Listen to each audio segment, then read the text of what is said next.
خانہ کعبہ کو کب اور کون تباہ کرے گا؟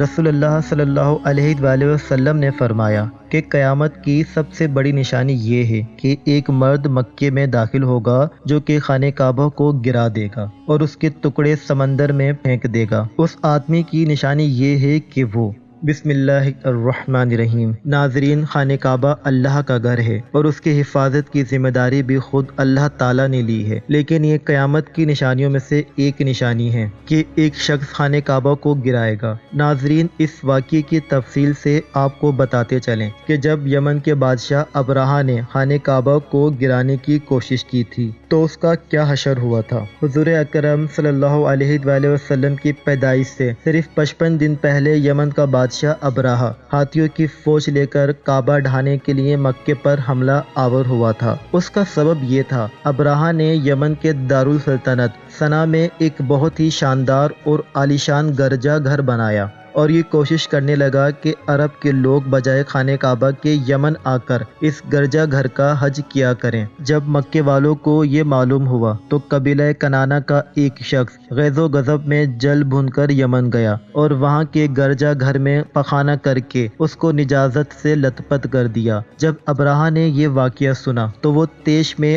آپے سے باہر ہو گیا اور خانہ کعبہ کو ڈھانے کے لیے ہاتھیوں کی فوج لے کر مکے پر حملہ کر دیا اور اس کی فوج کے اگلے دستے نے مکے والوں کے تمام اونٹوں اور دوسرے مویشیوں کو چھین لیا۔ اس میں 200 یا 400 اونٹ حضرت عبد المطلب کے بھی تھے۔ حضرت عبد المطلب کو اس واقعے سے بڑا رنج پہنچا، چنانچہ آپ اس معاملے میں گفتگو کرنے کے لیے اس کے لشکر میں تشریف لے گئے۔ جب ابرہہ کو معلوم ہوا کہ قریش کا سردار اس سے ملاقات کرنے کے لیے آیا ہے تو اس نے آپ کو اپنے خیمے میں بلا لیا۔ جب حضرت عبد المطلب کو دیکھا کہ ایک بلند وقار، روابدار اور نہایت ہی حسین اور جمیل آدمی ہیں جن کی پیشانی پر نور نبوت کا جاؤ جلال چمک رہا ہے، تو صورت دیکھتے ہی ابرہہ مرعوب ہو گیا اور بے اختیار تخت شاہی سے اتر کر آپ کی تعظیم اور تکریم کے لیے کھڑا ہو گیا اور اپنے برابر بٹھا کر دریافت کیا کہ کہیے سردار قریش، یہاں آپ کی تشریف آوری کا کیا مقصد ہے؟ حضرت عبد المطلب نے جواب دیا کہ ہمارے اونٹ اور بکریاں وغیرہ جو آپ کے لشکر کے سپاہی اٹھا لائے ہیں، آپ ان سب مویشیوں کو ہمارے سپرد کر دیجئے۔ یہ سن کر ابرہہ نے کہا، اے سردار قریش، میں تو سمجھتا تھا کہ آپ بہت ہی حوصلہ مند اور شاندار آدمی ہیں، مگر آپ نے مجھ سے اپنے اونٹوں کا سوال کر کے میری نظروں میں اپنا وقار کم کر دیا۔ اونٹ اور بکری کی حقیقت ہی کیا ہے؟ میں تو آپ کے کعبے کو توڑ پھوڑ کر برباد کرنے کے لیے آیا ہوں، آپ نے اس کے بارے میں کوئی گفتگو نہیں کی۔ حضرت عبد المطلب نے کہا کہ مجھے تو اپنے اونٹوں سے مطلب ہے، کعبہ میرا گھر نہیں ہے بلکہ وہ خدا کا گھر ہے، وہ خود اپنے گھر کو بچا لے گا، مجھے کعبے کی ذرا برابر بھی فکر نہیں ہے۔ یہ سن کر ابرہہ اپنے فرعونی لہجے میں کہنے لگا، اے سردار مکہ، سن لیجئے، میں کعبے کو ڈھا کر اس کی اینٹ سے اینٹ بجا دوں گا اور روح زمین سے اس کا نام و نشان مٹا دوں گا، کیونکہ مکے والوں نے میرے گرجا گھر کی بڑی بے حرمتی کی ہے، اس لیے میں اس کا انتقام لینے کے لیے کعبے کو مسمار کر دینا ضروری سمجھتا ہوں۔ حضرت عبد المطلب نے فرمایا کہ پھر آپ جانے اور خدا جانے، میں آپ سے سفارش کرنے والا کون؟ اس گفتگو کے بعد ابرہہ نے تمام جانوروں کو واپس کر دینے کا حکم دے دیا اور عبد المطلب تمام اونٹوں اور بکریوں کو ساتھ لے کر اپنے گھر چلے آئے اور مکے والوں سے فرمایا کہ تم لوگ اپنے اپنے مال اور مویشیوں کو لے کر مکے سے باہر نکل جاؤ اور پہاڑوں کی چوٹیوں پر چڑھ کر دروں میں چھپ کر پناہ لو۔ مکے والوں سے یہ کہہ کر پھر خود اپنے خاندان کے چند آدمیوں کو لے کر خانہ کعبہ میں گئے اور دروازے کا حلقہ پکڑ کر انتہائی بے قراری اور گریہ اوزاری کے ساتھ دربار باری میں اس طرح دعا مانگنے لگے، اے اللہ، بے شک ہر شخص اپنے اپنے گھر کی حفاظت کرتا ہے، لہذا تو بھی اپنے گھر کی حفاظت فرما اور سلیب والوں اور سلیب کے پجاریوں یعنی عیسائیوں کے مقابلے میں اپنے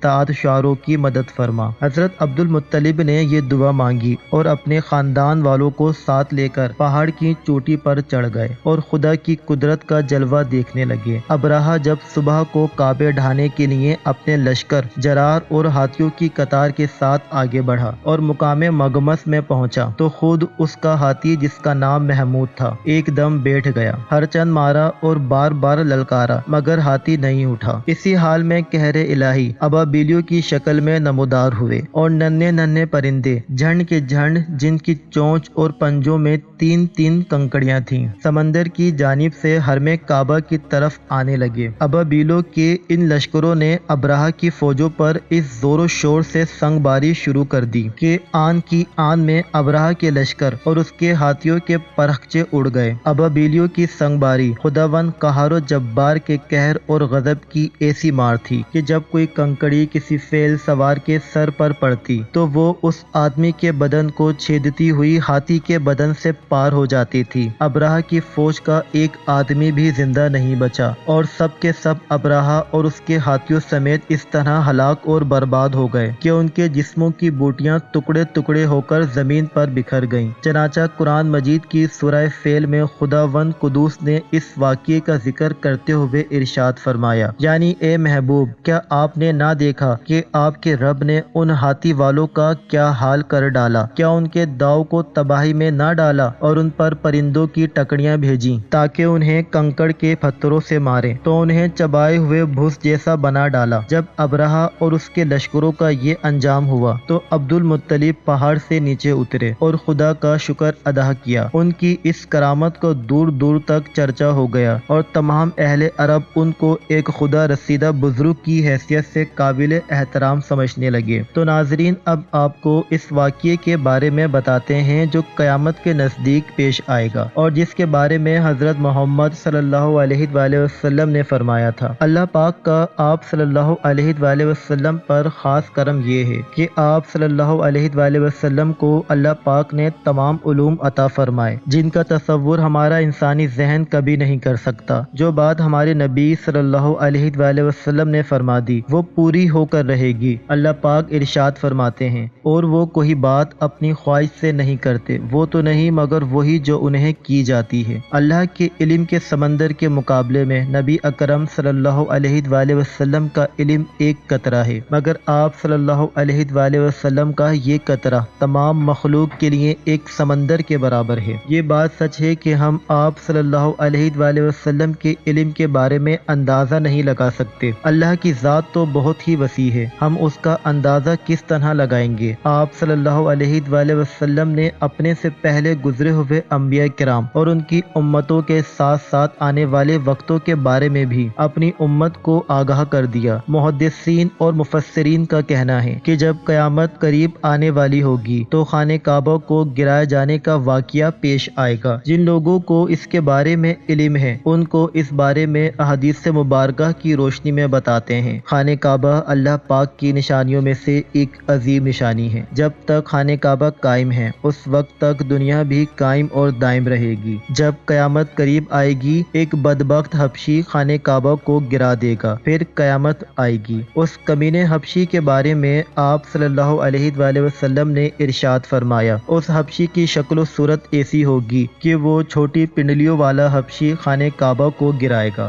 جبکہ بخاری شریف میں لکھا ہے کہ رسول اللہ صلی اللہ علیہ وآلہ وسلم نے فرمایا، گویا میں اس حبشی کو دیکھ رہا ہوں، وہ کالا اور چوڑی ٹانگوں والا ہے، کعبے کے پتھر اور اینٹوں کو اکھاڑ اکھاڑ کر پھینک رہا ہے۔ بخاری شریف میں ہے کہ قرب قیامت کے وقت حضرت عیسیٰ علیہ السلام کے پردہ کرنے کے بعد جب لوگوں کے سینوں سے قرآن پاک اللہ اٹھا لے گا تو اس کے بعد وہ بدبخت حبشی خانہ کعبہ کو گرائے گا۔ اس حدیث میں افج لفظ کا استعمال ہوا ہے، اور افج وہ ہے جو اکڑتا ہوا چلے یا چلنے میں اس کی دونوں پنجے نزدیک رہیں اور دونوں ایڑیوں میں فاصلہ رہے۔ وہ حبشی مردود جو قیامت کے قریب خانہ کعبہ کو ڈھائے گا وہ اسی شکل کا ہوگا۔ دوسری روایت میں ہے کہ اس کی آنکھیں نیلی، ناک پھیلی ہوئی ہوگی اور پیٹ بڑا ہوگا۔ اس کے ساتھ اور لوگ ہوں گے، وہ کعبے کا ایک ایک پتھر اکھاڑ ڈالیں گے اور سمندر میں لے جا کر پھینک دیں گے۔ یہ قیامت کے بالکل نزدیک ہوگا۔ یہاں یہ بات بھی ذہن نشین رہے کہ ان قیامت قیامت کی نشانیوں سے متعلق روایات میں چند ایک معاملات و شخصیات کو چھوڑ کر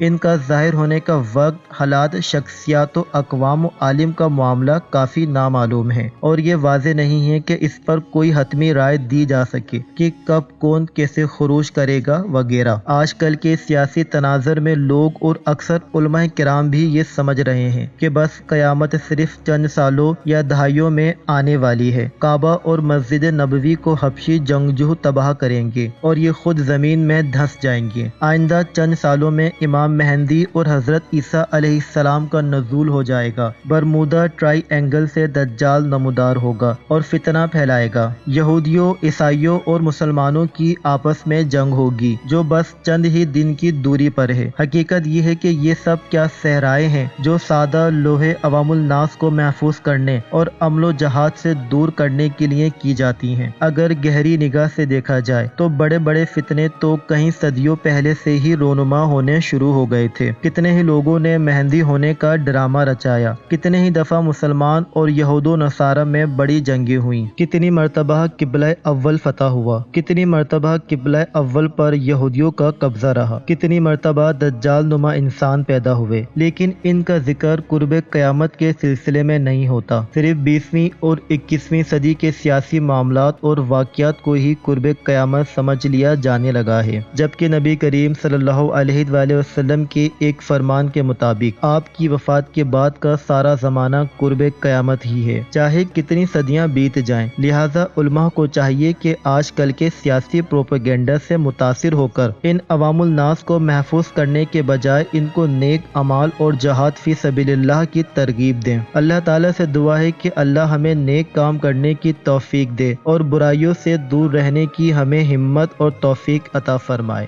آمین ثم آمین۔